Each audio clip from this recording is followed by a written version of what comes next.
Hello, my friends. Bienvenue. What a beautiful day. Thanks, Jan, for that wonderful introduction. And I want to say a big thank you to my friend Jen O'Connell. I haven't seen her in a few weeks, so it was nice to touch base. Nice to see you here, Mayor. I'd like to acknowledge Chief Wendy Jocko in the room. I know the Regional Chief Glenn Harris here, and I know my friend and colleague Minister Yazik is going to be joining you by video shortly. And I think my friend and colleague Minister Surma is here in the room or coming. So not only these friends I just mentioned, but there are so many other people committed to building a bigger, stronger, more sustainable, and more prosperous Ontario.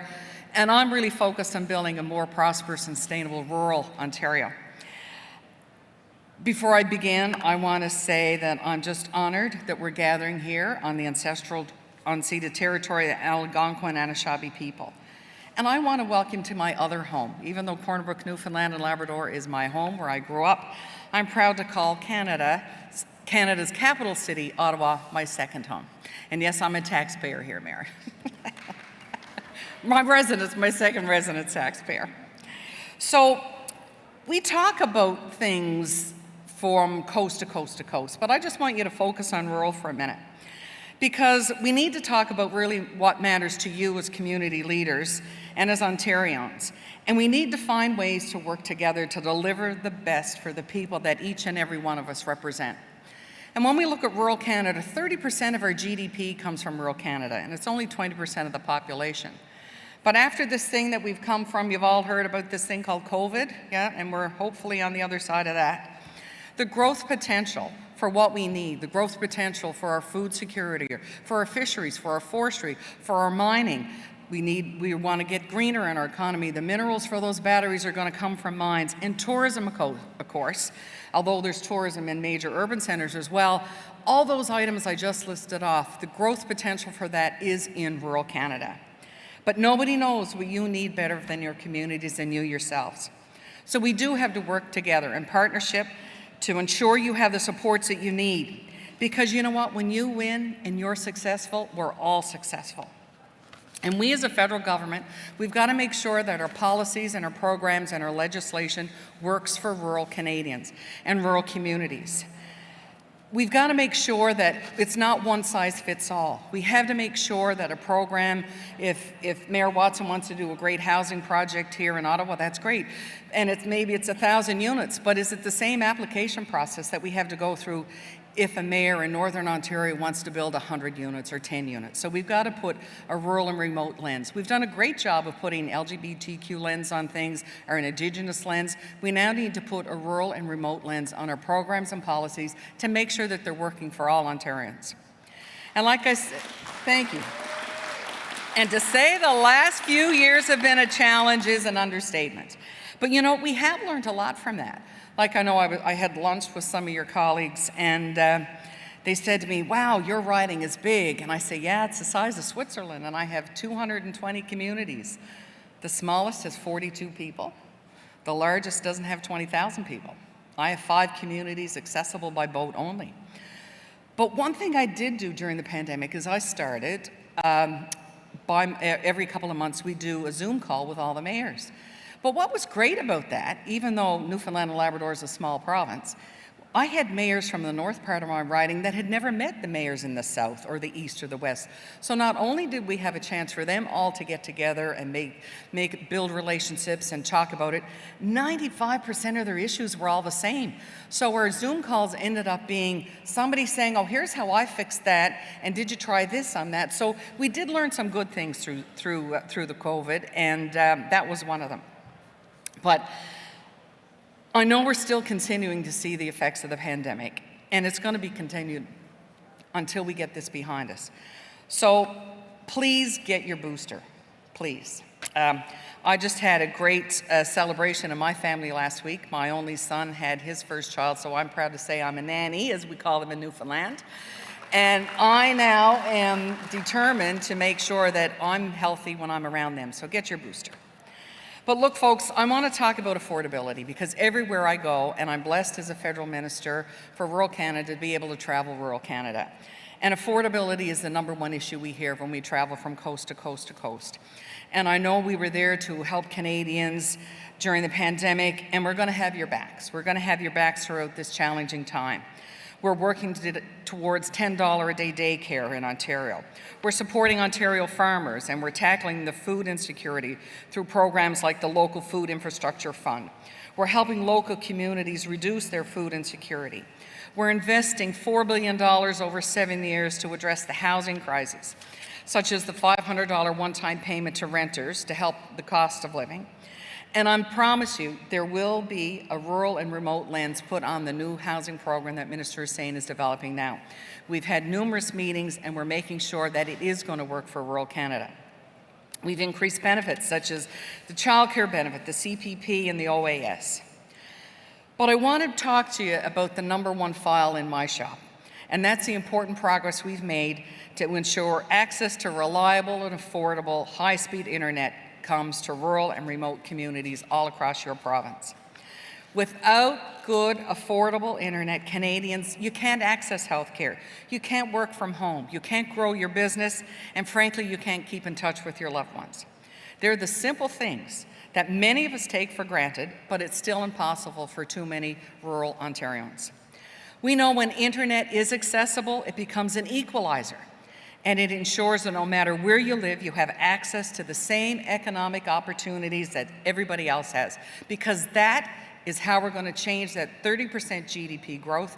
That's how we're going to grow the population to more than 20% of Canadians, and let's grow the population of Canada in general. So the minister, the mayor here in Ottawa still gets his share of immigrants coming in and growing the population. So a couple of things that we're doing in my shop. We're going to have a website launching soon. It's going to be canada.ca/rural. And you're going to be able to click on that, and you will see a variety of programs that will be done by municipalities, not-for-profit, small business, Indigenous, all different sectors, and you'll be able to click on there, and then that will help you find the programs, the funding programs that the Canadian government has to make it easier for you. Because we hear far too often that these small towns, those small rural towns, you don't have the capacity to find and, look through all the various government departments of what funding opportunities are out there. So we'll have that up shortly, and with that, I've challenged my team, and they're doing a great job. We're going to have a few webinars. So how do I fill out this application? Well, click on this little webinar, and you'll be able to, they'll give you the top 5 things that you need to do when you're looking at the application progress.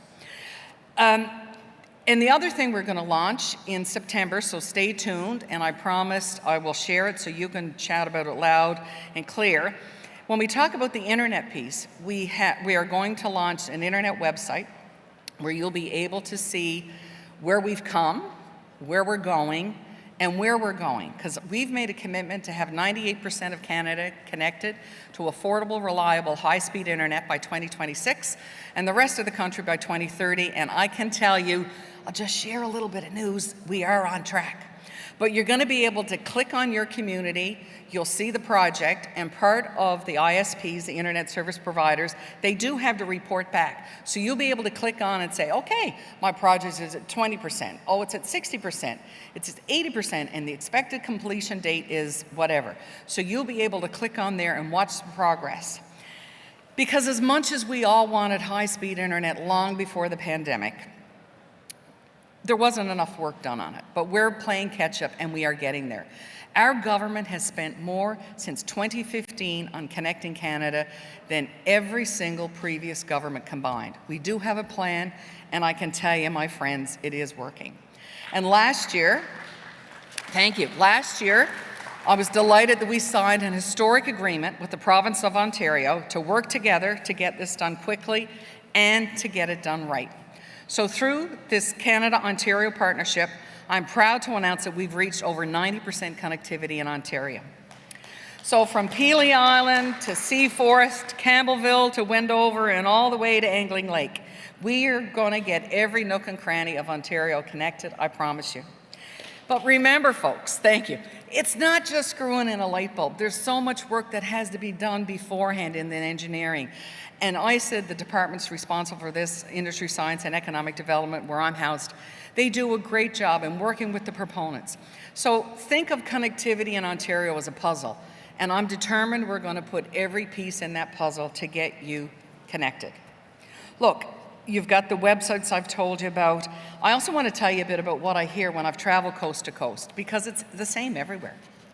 This summer, I've been fortunate to go to Hawaii Islands off the coast of BC, all the way to my hometown and my province in Newfoundland and Labrador. But I can tell you, it's connectivity. We've got that one done. We're working on that one. The next one is workforce labor immigration, and I promise you I'm working with my colleagues there how we make that work for rural Canada. The next piece is housing, and yes, we've got great social housing programs. We also need housing programs for rural economic development. The other one we need to have a conversation with soon, and I've started this already with Minister LeBlanc, is rural transit. But with that comes a conversation that we have to accept rural transit. Like if we grew up in Europe, you grew up with trains and buses, you didn't have a car. Or my son lived in the States for a few years and you didn't want a car. So we need to change the mindset as we build and grow a rural transit system that it's going to work for everybody. And working together, we will do that. The other thing I hear about, of course, is the capacity piece, as I alluded to earlier. That's where we're going to have these websites in place to help you access information easier so that your town clerks and your small staff have every opportunity available at their fingertips. Look, friends, we live in an incredible country, and you're blessed to live in an incredible province. And there's no challenge that we can't overcome if we work together. You know, we've kind of got three lanes. We've got the people that trug along in their lane, that everything is the same and they don't want to change. And then you've got the naysayers, the negative Nellies, we call them in Newfoundland. And then you get the movers and the shakers. So how do we move people from lane 1 into lane 3, but help people along the way? We've all got to help people because it's only by working together that we will make a difference. And that's why gatherings like this are so important, to make sure that your local voice is being heard. We all know that communities, you all count on us to deliver to. And we are going to deliver as we recover from this pandemic, because we are going to build a more prosperous and inclusive country for everyone. So look, I want to take this minute to thank you personally for all your efforts, what you do for Ontarians. And I want to wish you a very productive AMO 2022. And look, please reach out anytime. My door is always open. It's only by working together that we will truly make a difference. Thank you so much for having me here today. Back to you, Jim Wynn. Take care, everyone.